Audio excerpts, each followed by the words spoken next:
Բարձր սիրելի հայրենակիցներ, եթերում կրկին քաղաքական խաչմերուկն է։ Այսօր արդեն ապրիլի 1-ն է եւ սա թվով մեր երկրորդ հաղորդումն է։ Երևի սկսենք նրանից, որ Հայաստանի վարչապետ Նիկոլ Փաշինյանը աշխատանքային այցով մեկնել է Մոսկվա։ Դերևս հանդիպում չի ունեցել Վլադիմիր Պուտինի հետ, բայց մենք ունենք արդեն հետաքրքիր առաջին հայտարարությունները Ռուսաստանի Դաշնությունից։ Երևի թե ճիշտ կլինի սկսել Մարիա Զախարովայի Ռուսաստանի արտգործնախարարության մամլոյ խոսնակ Մարիա Զախարովայի հայտարարությունից։ Եվ նա ասել է, որ Ռուսաստանը պատրաստ է համագործակցել Հայաստանի հետ հիբրիդային սպառնալիքների դեմ պայքարում։ Մենք շատ լավ գիտենք, որ Հայաստանում բազմաթիվ քաղաքական գործիչներ, նաև պրո-իշխանական բազմաթիվ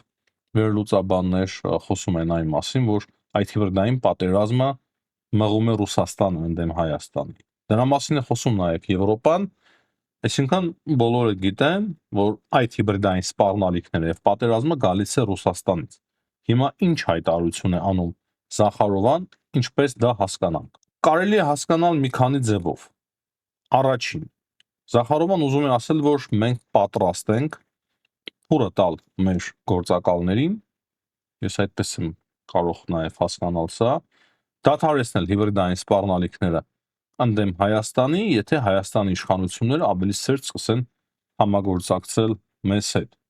Կամ մենք հասկանում ենք, որ միևնույն է, մենք կպարտվենք մեր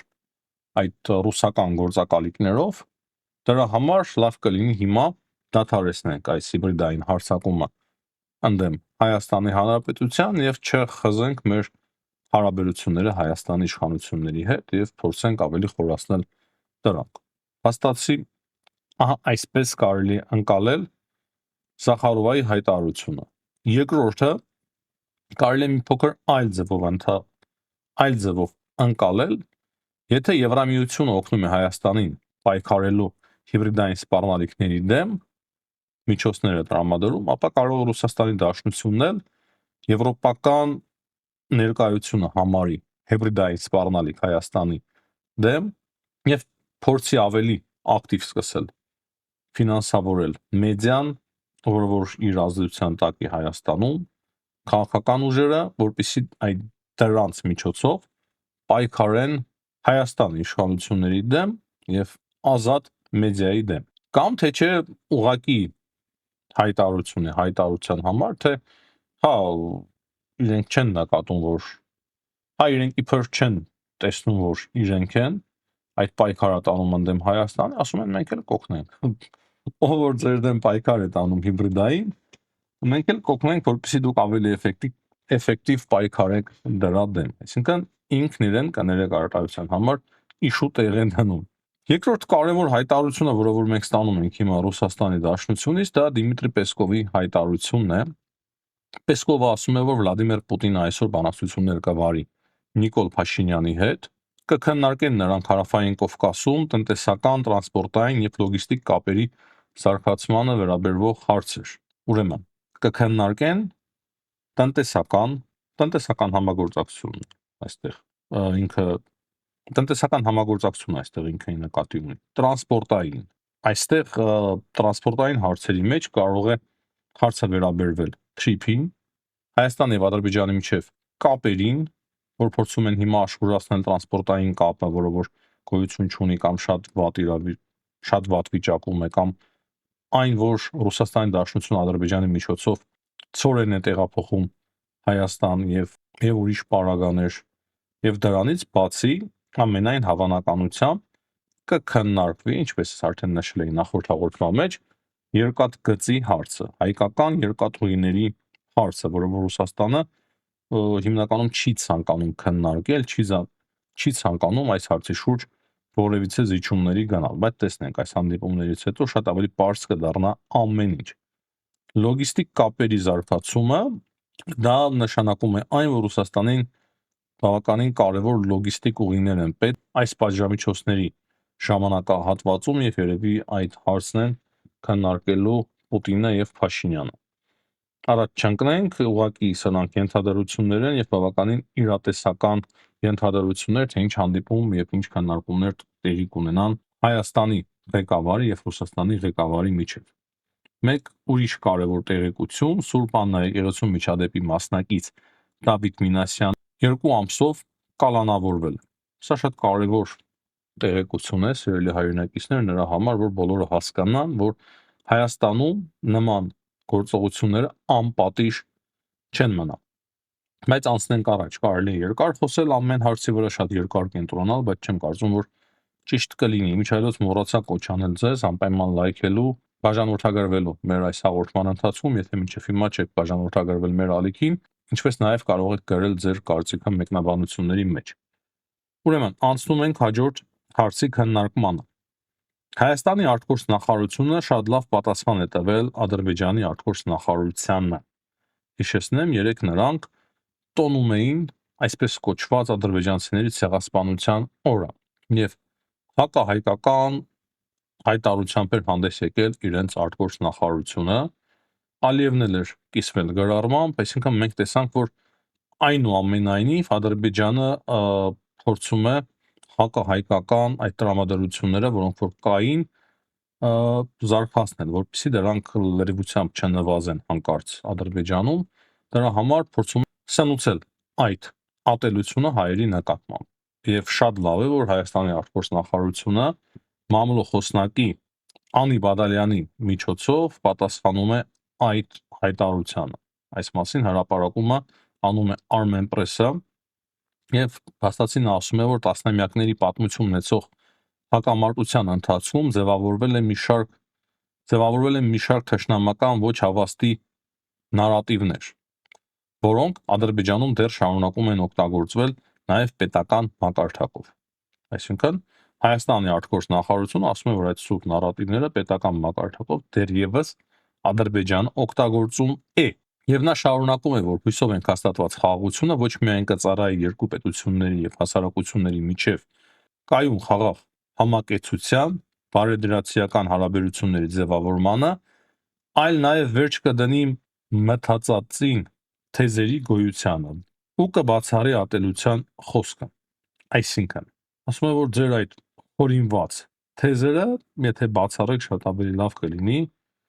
խաղաղության համար եւ ատելության խոսքից հրաժարվեք։ Չեմ կարծում, որ Ադրբեջանը հետևի Հայաստանի արտգործ նախարարության խորհուրդներին, կարող է նույնիսկ հիմա նրանք հայտարարությամբ հանդես գան եւ փորձեն պատասխանել, դա էլ չեմ բացառում,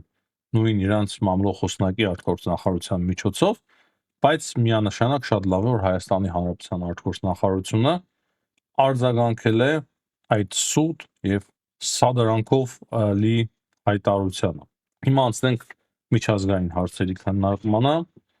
Իրանի շուրջ ակտիվ միշտ հետաքրքիր գործընթացներն ու փոփոխություններն։ Մեր հիմնական թեման վերաբերվում է ՆԱՏՕ-ին, ինչպես արդեն նշել ենք մեր բաներում եւ վերնագրի մեջ,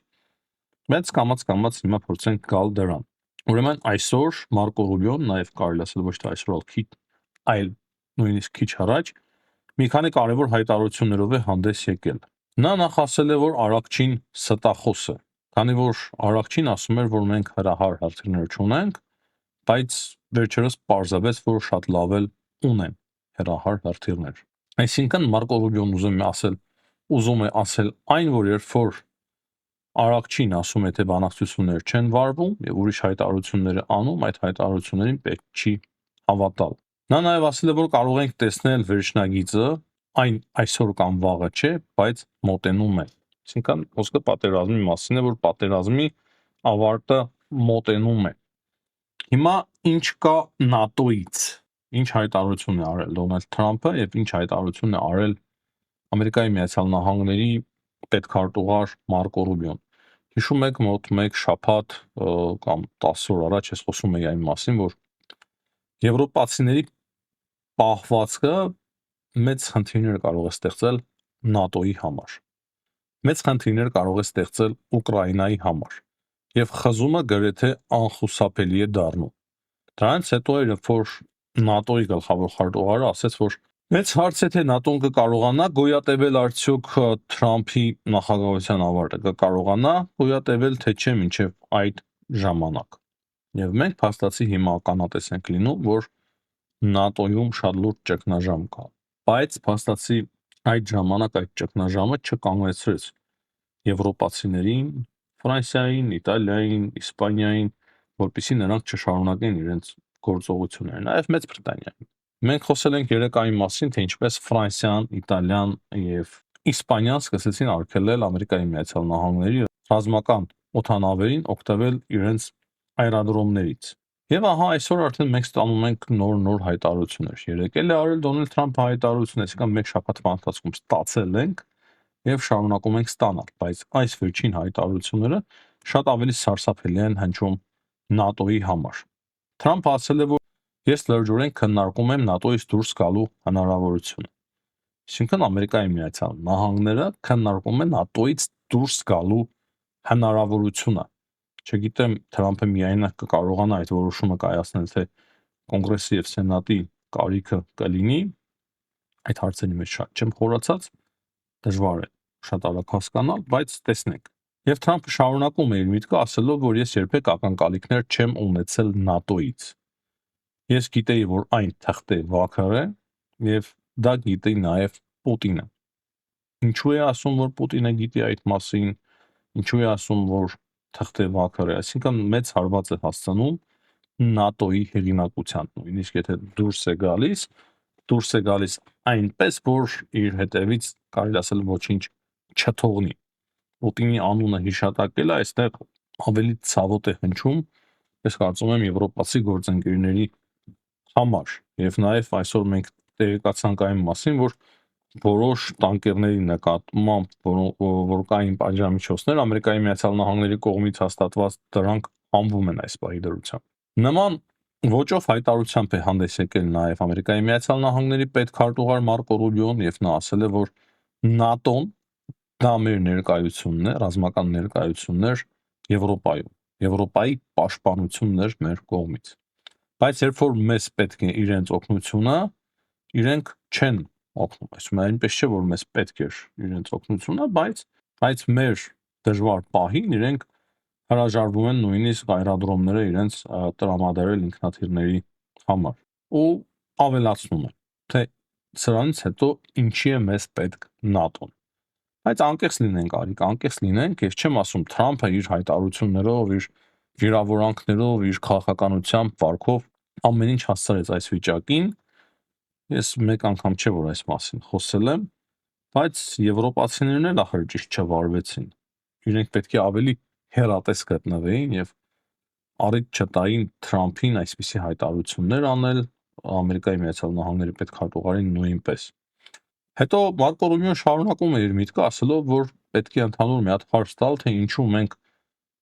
տարիների ընթացքում, տասնամյակների ընթացքում ծախսել ենք ՆԱՏՕ-ի համար, եվրոպացիների պաշտպանության համար 100 միլիարդավոր դոլարներ, իսկ վերջին շրջանում տրիլիոններ։ Ու դրա դիմաց, եթե մեզ հիմա հնարավորություն չեն տալիս օգտագործել այդ ռազմաբազաները։ Եվ վերջում Մարկո Ռուբիոն ասում է, որ ես կասկած չունեմ, որ այս կոնֆլիկտի ավարտից հետո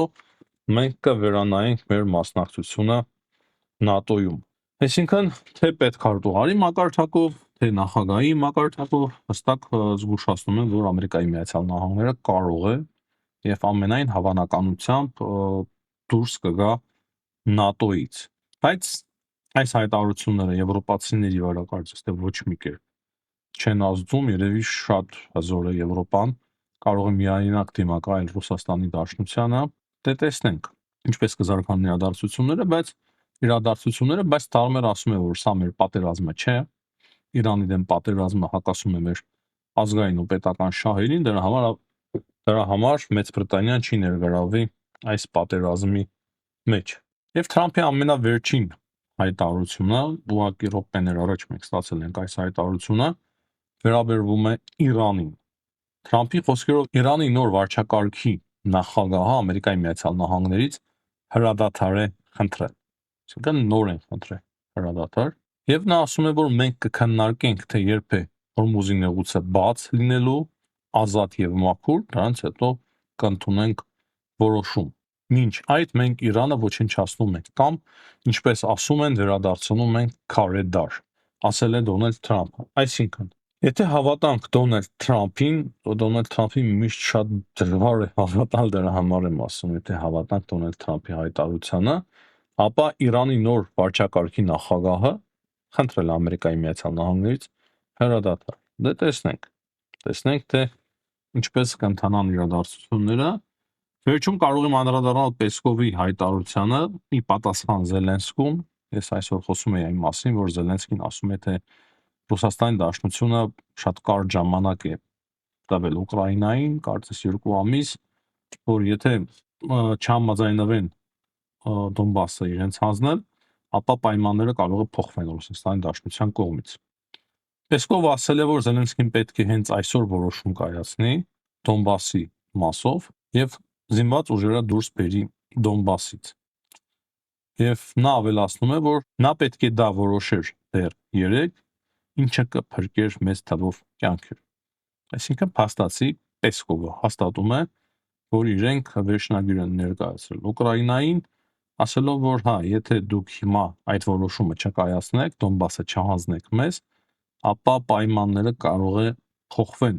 Ուկրաինայի նկատմամբ պայմանները կարող է փոխվեն։ Իսկ հիմա այնինչ տեղի ունենում Ամերիկայի Միացյալ Նահանգների եւ Եվրոպայի միջև, Ուկրաինայի եւ Ամերիկայի Միացյալ Նահանգների միջև, դա մեզ հուշում է այն, որ Ռուսաստանի Դաշնությունը հասկացել է մեկ բան, որ իրենք հիմա կարող են պահանջել առավելագույնը Ուկրաինայից։ Ինչպես կվարվի Ուկրաինան եւ Եվրոպան, ժամանակը ցույց կտա, բայց չեմ կարծում, որ այսօրվա հայտարարություններից ելնելով ուկրաինացիների եւ եվրոպացիների, թե Ուկրաինան եւ թե Եվրոպան պատրաստ են գնալ այդպիսի զիջումների Դոնբասի մասով, բայց կապրենք կտեսնենք։ Հույսով ենք ամեն ինչ կընթանա մեզ համար շատ ավելի ցանկալի սցենարով։ Այս բայդրությամբ այսքան հաջողություն եմ մաղթում բոլորին, ցտեսություն կհանդիպենք։